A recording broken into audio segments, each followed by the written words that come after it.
kita yang berjudul Madilog. Saya ulangi kembali, Madilog itu adalah ema itu adalah materialisme, itu adalah dialektika, log itu adalah logika. Lalu kita ke halaman 6 ya. Hari ini kita akan membaca halaman 6 pendahuluan iklim. Mengkojobi 15/6/2602 tanggal Ofisinil kini waktu saya menulis Madilog. Dalam perhitungan Tuhan yang sekarang sedang jatuh dari tahta pemerintahan Indonesia itu bersamaan dengan Donderdag Juli 1942. Murid bangsa Indonesia yang bersekolah Arab dekat tempat saya menulis ini menarikkan pada hari Kamis bulan Rajab 1362 Hijriah. Semua itu memberi gambaran bahwa Indonesia sebenarnya belum bertanggal berumur sendiri. Indonesia tulen belum timbul dari tenggelamnya berabad-abad itu. 11 Juli 1942 petang, saya sampai di Jakarta. Saya meninggalkan Teluk Betang pada 7 Juli, rupanya sama dengan tanggal Insinyur Soekarno meninggalkan Palembang. Tetapi ada perbedaan, kapal yang saya tumpangi cuma perahu layar tak lebih dari 4 ton, tua dan bocor. Walaupun namanya merdu, bunyinya serius. Perahu layar ini sama sekali menjadi permainan angin saja. Kalau angin dari belakang, majulah dia. Kalau dari muka, berlabuhlah dia walaupun dekat karang. Kalau dia tak mau dibalikan kembali atau ditenggelamkan, kapal Insinyur Soekarno kabarnya ditarik oleh kapal motor Jepang.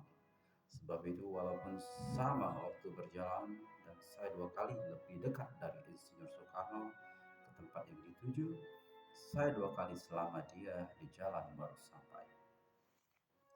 Ada lagi perbedaan, walaupun pembuangan saya 2 kali pulang selama pembuangan Insinyur Soekarno yang 10 tahun itu, dan saya sebetulnya bukan dikembalikan dengan resmi, melainkan kembali sendiri. Saya belum boleh bekerja dengan terbuka. Sedangkan Insinyur Soekarno sudah diberi izin buat membuat propaganda dalam sinar matahari atau artikel koran dalam sinar matahari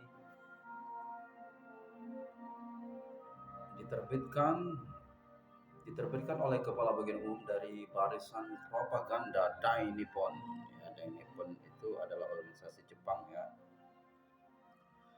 Dai Nippon Palembang dalam nomor 49 Kyobi atau Selasa 23/26/2002 dalam artikel di Barisan Dewan, Tuan Soekarno menganjurkan pada rakyat Indonesia bekerja bersama-sama sekuat-kuat tenaga dengan Dai Nippon, sebab hanya dengan bekerja bersama-sama dengan Nippon kita akan dapat mencapai cita-cita Indonesia Raya dalam lingkungan Asia Raya. Senin 13 Juli, jangan takut semangka 13 dalam kurung Insinyur Soekarno berjabatan tangan dengan Dr. Andes Muhammad Hatta, pemimpin nasionalis Indonesia yang setinggi-tingginya dengan Insinyur Soekarno. Sama-sama cerdik, pandai, terpelajar, berani, tahan, dan rela menderita kesukaran hidupnya ini sampai Jepang masuk. Di samping gambar tertulis Insinyur Soekarno dan Dr. Andes Muhammad Hatta berjabatan tangan sebagai pengakuan bekerja bersama-sama berguna masyarakat, bersama-sama guna masyarakat. Dengan hampa tangan saya cari tulisan kedua pemimpin tadi yang bersangkutan dengan persoalan: 1. Bagaimana tata negara Asia Raya? 2. Bagaimana kedudukan Indonesia Raya dalam Asia Raya cetakan militer Jepang itu? 3. Bagaimana tata negara Indonesia merdeka sendiri?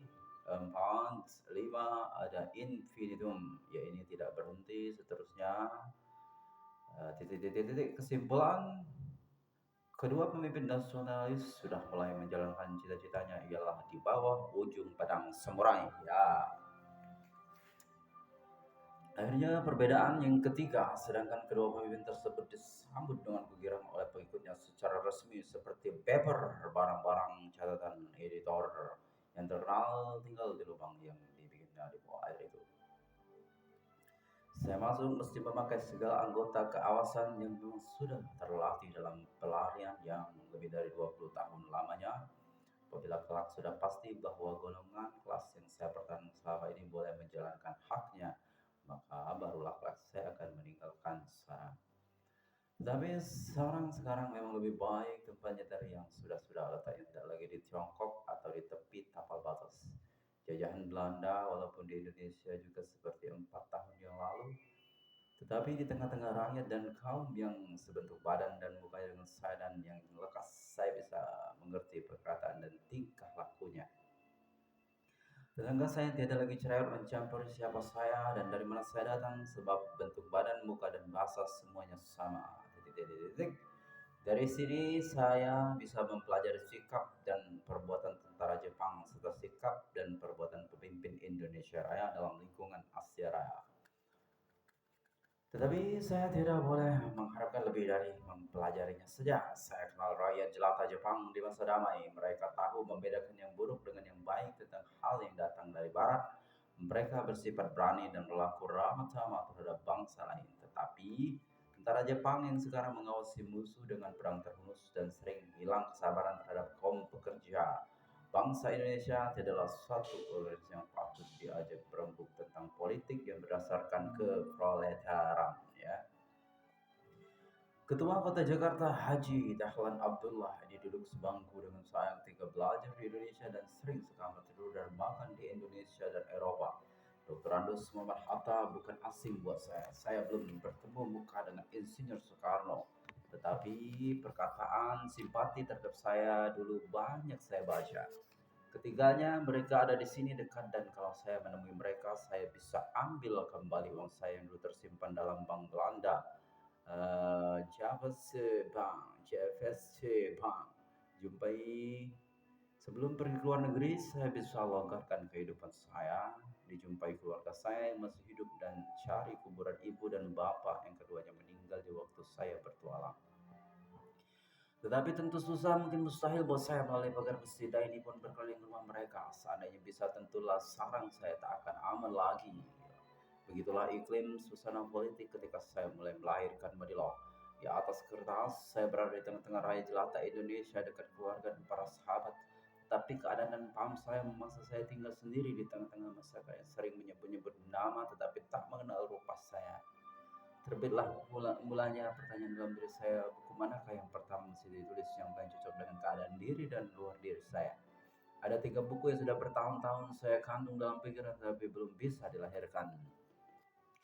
Satu, Undang Kaum Proletar Berpikir yang sekarang saya namai Madilog. Ya, jadi buku Madilog ini artinya Undang Kaum Proletar Berpikir ya.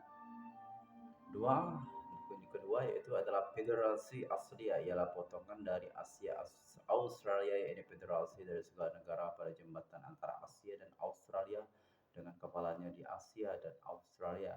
Tiga, beberapa pengalaman saya yang boleh menjadi pengetahuan dan nasihat buat mereka yang suka menerima. Dalam keadaan biasa, ketiganya boleh dicetak pada satu waktu yaitu berdikit-dikit karena memang isinya sudah dikandung, cuma belum diatur sebuah waktu dan tempat selama ini tak mengizinkan buat melahirkannya. Dalam hal menghasilkan buah pikiran, kita juga bisa berjumpa dengan soal-soal seperti yang kita jumpai kalau orang menghasilkan barang dagangan. Orang tidak saja mesti memikirkan perkara belanja atau ongkos buat menghasilkan, tetapi juga perkara permintaan on ramai demand. Ongkos boleh saya cari di Tiongkok, saya punya pencarian sendiri. Ketika kapal terbang Jepang sampai di Amoy penghabis 9 Agustus 1937, saya mesti tinggalkan School of Foreign Language yang saya dirikan sendiri, yang pesat maju itu saya mesti pindah ke selatan, terutama sebab saya lari dan penduduk Amoy cerai berai. Di Singapura dalam masyarakat Tionghoa dengan nama dan paspor Tionghoa sudah tentu di luar pengetahuan Inggris yang asik mencium jejak saya. Saya beruntung bisa memanjat dari sekolah rendah sampai ke kelas sekolah menengah tinggi tertinggi di Asia Selatan, yaitu Nanyang Chinese Normal School atau singkatannya NCNS. Di sini saya menyamar sebagai Tan Hoseng. Wah, ini nama Chinese ya. Tan Hoseng jadi guru bahasa Inggris sampai sekolahnya ditutup ketika Jepang masuk. Jadi kalau perkara ongkos saja saya dapat mencetak buku-buku yang perlu. Pendapatan uang saya sebagai guru Inggris siang dan malam lebih dari cukup buat diri sendiri. Tetapi perkara pembagian ada hal lain. Ini rapat bergantung pada kekuatan di luar diri saya. Walaupun dari tahun 1925 sampai dengan 1935 otak saya selalu lumpuh karena kesehatan sangat terganggu. Tetapi karena permintaan ramai dan keras saya dalam kesehatan dan keamanan hidup amat terganggu dan terpaksa saya lari ke sana ke sini bisa juga mencetakkan Nauru the Republik Indonesia. Masa aksi dan semangat muda semuanya perlu buat nasihat para pergerakan di Indonesia. Sukarnya perhubungan dan jauh di tempat saya maka sedikit sekali buku-buku itu sampai di tangan yang mempertanggungjawabkan di Indonesia. Barangkali 99% dari semua buku tersebut masih cerai-berai atau lapuk di luar Indonesia. Tetapi di mana sampai hasilnya ada juga menyenangkan. Demikianlah sudah saya sendiri ditangkap di Hong Kong pada penghabisan tahun 1932. Inilah yang ketiga kali dan semua teman seperti yang ditangkap di Singapura dan diasingkan. Maka perhubungan saya dengan sahabat dan teman seperjuangan di semua tempat sama sekali terputus. Beberapa kali saya coba mengadakan perhubungan darat Indonesia dari Singapura, tetapi semuanya itu gagal. Di Singapura dari tahun 1937 sampai 1942, saya saksikan dan sedih bagaimana besarnya kesukaran yang dihadapi oleh rakyat dan proletar dalam hal mendirikan susunan politik. Terlebih-lebih pula dalam hal mengatur susunan tersembunyi, jauh terbelakangnya Indonesia dalam hal mengatur susunan tersembunyi dari Tiongkok umpamanya. Saya percaya permintaan kepada buku-buku ada cukup keras serta nafsu dan keberanian buat mencari atau membagikan buku-buku buku-buku terlarang cukup besar. Tapi rakyat Indonesia belum lagi sanggup mengatasi tamparan reaksi Belanda. Percumalah kalau buku itu dicetak walaupun semua alat pencetak dan ongkos bisa didapat. Berhubung dengan itu, terpaksalah saya mengundurkan maksud saya bertahun-tahun sampai sekarang. Halaman 10 banyak proletar mesin, baca buruh industri catatan editor dan tanah, baca buruh pertanian catatan editor. Di Indonesia dan kekuatannya yang tersembunyi memang sudah cukup kuat buat merebut kekuasaan dari imperialisme Belanda. Tetapi didikannya masih sangat tipis dan tiada cocok dengan keperluan dan kewajiban kelasnya di hari depan. Mereka kekurangan pandangan dunia, Winston Churchill, kekurangan filsafat. Mereka masih terbawa diselimuti ilmu akhirat dan tahayul campur aduk. Mereka tidak sadar akan kekuasaan kelasnya. Belum insaf sendiri bahwa tak dengan pertolongan proletar mesin, semuanya percobaan buat merebut dan membentuk Indonesia mereka adalah perbuatan sia-sia belaka. 20 tahun dulu 20 tahun dulu saya sudah yakin akan kekuatan kaum proletar yang tersembunyi itu, kini tiada kurang malah lebih yakin dari itu. Filsafat kaum proletar memang sudah ada yaitu di barat, tetapi dengan menyelesaikan semua buku dialektis, materialisme dan menyorongkan buku-buku itu pada proletar Indonesia, kita tiada akan dapat hasil yang menyenangkan. Saya pikir otak proletar mesin Indonesia tak bisa mencernakan paham yang berurat dan tumbuh pada masyarakat Indonesia dalam hal iklim, sejarah, keadaan jiwa dan idamannya. Proletar Indonesia masih setidaknya dalam permulaan ini mempunyai pembacaan yang berhubungan dengan pahamnya sekarang, pembacaan yang kelak bisa menjadi jembatan kepada filsafatnya proletar barat. Saya percaya ada otak di Indonesia sekarang yang lebih terlatih dari saya dan pena yang lebih tajam dari pena yang berkarat. Karena tiada dipakai lebih dari 10 tahun belakang ini, akhirnya ada ahli bahasa Indonesia yang bisa lebih tangkas merebut jiwa dan semangat Indonesia dari bahasa saya yang terpendam di luar negeri dalam lebih dari setengah umur saya. Tetapi karena otak, pena, dan bahasa semacam itu saya belum lihat keluarnya, maka terpaksalah saya mempelopori. Tentulah saya berharap akan hati lapang dan sikap menolong memperbaiki dari pihak umum kalau berjumpa dengan kesalahan. Perpustakaan, kita masih ingat berapa sindiran dihadapkan pada almarhum Leon Trotsky ya, karena ia membawa buku-buku berpeti-peti ke tempat pembuangan yang pertama di Alma-Ata. Saya masih belum lupa akan beberapa tulisan yang berhubungan dengan peti-peti buku yang mengiringi Dr. Anwas Muhammad Hatta ke tempat pembuangannya. Sungguhnya saya maklumi sikap kedua pemimpin tersebut dan sebetulnya saya banyak menyesal karena tidak bisa berbuat begitu dan selalu gagal kalau mencoba berbuat begitu. Bagi seseorang yang hidup dalam pikiran yang mesti disebarkan baik dengan pena maupun dengan mulut, perlulah pustaka yang cukup. Seorang tukang akan bisa membuat gedung kalau alatnya seperti semen, batu, tembok, dan lain-lain tidak ada. Seorang pengarang atau ahli pidato perlu akan catatan dari buku musuh, kawan, ataupun guru. Catatan yang sempurna dan jitu menaklukkan musuh secepat kilat dan bisa merebut permukaan permufakatan dan kepercayaan yang bersimpati sepenuh-penuhnya.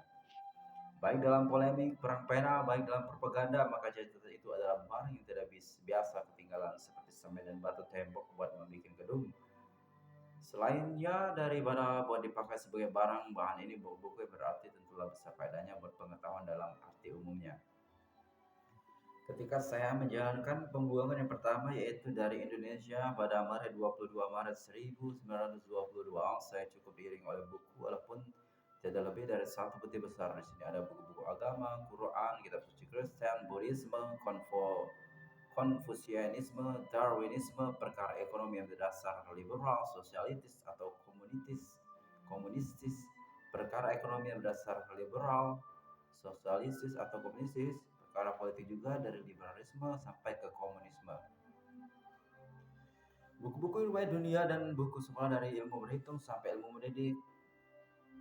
Pustaka yang begitu lama jadi kawan dan pendidik terpaksa saya tinggalkan di Netherlands karena ketika saya pergi ke Moskow, saya mesti melalui Polandia yang berurusan dengan komunisme. Dari beberapa catatan nama buku di atas, orang bisa tahu kemana condongnya pikiran saya. Di Moskow saya cocokkan pengetahuan saya tentang komunisme dalam waktu 8 bulan. Di sini saya sedikit sekali membaca, tapi banyak mempelajari pelaksanaan komunisme dalam semua hal dengan memperhatikan segala perbuatan pemerintah komunis Rusia, baik politik ataupun ekonomi, didikan ataupun kebudayaan, dan dengan percakapan serta pergaulan dengan bermacam-macam golongan. Di sini saya juga banyak menulis perkara Indonesia buat laporan Komintern. Ketika saya meninggalkan Rusia, saya tidak membawa buku apapun, sedang buku peringatan pun tidak. Penulisan dibatas meninggalkan Rusia keras sekali, tetapi sampai di Tiongkok dan kemudian di Indonesia, saya dengan giat mengumpulkan buku-buku yang berhubung dengan ekonomi, politik, sejarah, ilmu pengetahuan, sains, buku-buku baru yang berdasarkan sosialisme dan komunisme. Mengunjung toko buku adalah pekerjaan yang tetap dan dengan giat saya jalankan. Nafsu membeli buku baru, lebih-lebih yang berhubungan dengan ekonomi Asia, membuat kantong saya seperti boneka yang tiada berdaya apa-apa. Tetapi tiada banyak bahagia yang saya peroleh sebab kelumpuhan otak seperti saya sebutkan di atas. Maka tak lebih dari 1 jam sehari saya bisa membaca buku bertimbun-timbun itu. Saya terpaksa menunggu sampai kesehatan membenarkan. Tetapi rupanya pustaka tak bisa mengawani saya. Pada perang Jepang, Tiongkok di Shanghai, penghabisan tahun 1937, 3 hari lamanya saya tergabung di belakang jalan bernama North Sichuan Route. Tepat di tempat peperangan pertama meletus dari North Sichuan Route, dari Jepang menembak ke arah Pausan Route dan tentara Tiongkok dari sebaliknya. Di antara di kampung Wang Fanchou, saya dengan pustaka saya terpaku sudah 2 atau 3 hari. Tentara Jepang memberi izin kepada kampung tempat saya tinggal berpindah rumah, pergi ke tempat yang lebih aman dalam waktu 5 menit saja. Saya terpindah tergopoh-gopoh, tentulah pustaka saya mesti tinggal. Ketika saya kunjungi rumah saya sudah habis perang, ya ini sudah sebulan lamanya, maka selai kertas pun tak ada yang tinggal. Begitulah rapinya La Liliong alias tukang copet bekerja. Hal ini tidak memberikan saya persoalan selama toko buku ada. Selama itu pustaka bisa dibentuk kembali kalau perlu, dan memang perlu pakaian dan makanan dikurangi. Kami saya ditangkap di Hong Kong pada tanggal 10/10/1932. Saya sudah punya 1 peti bola. Sudah 2 bulan di dalam penjara. Saya dilepaskan buat dipermainkan seperti kucing mempermainkan tikus. Maka dekat Amoy saya bisa melepaskan diri. Tapi dengan melepaskan pustaka saya sendiri, pustaka saya tanpa saya berlayar menuju ke Fuzhou. Saya terlepas dari bahaya tapi juga terlepas dari pustaka. Saya berhasil menyamar masuk ke aman dan terus ke daerah dalam Hokkien 3-4 tahun lamanya. Terputus dengan dunia luar sama sekali, beristirahat, berobat sampai sembuh sama sekali. Pustaka baru yang saya kumpulkan diambil dari tahun 1936 sampai 1937 ya, sekarang juga sekarang terpendam di sana. Ketika tentara Jepang masuk pada tahun 1937, malah 2 buku-buku peringatan yang penting sekali yang bahannya diperoleh dengan mata sendiri. Ialah catatan penting buat buku yang saya mau tulis. Mesti saya lemparkan ke laut dekat Mercury sebelum sampai di Rangon. Ya. Putusan bercerai dengan 2 buku catatan itu diambil dengan duka cita sekali, tetapi putusan itu belakangan benar. Duane Rangon memeriksa buku saya yang masih ada dalam peti seperti English Dictionary dengan teliti sekali, malah kulitnya diselidiki betul-betul.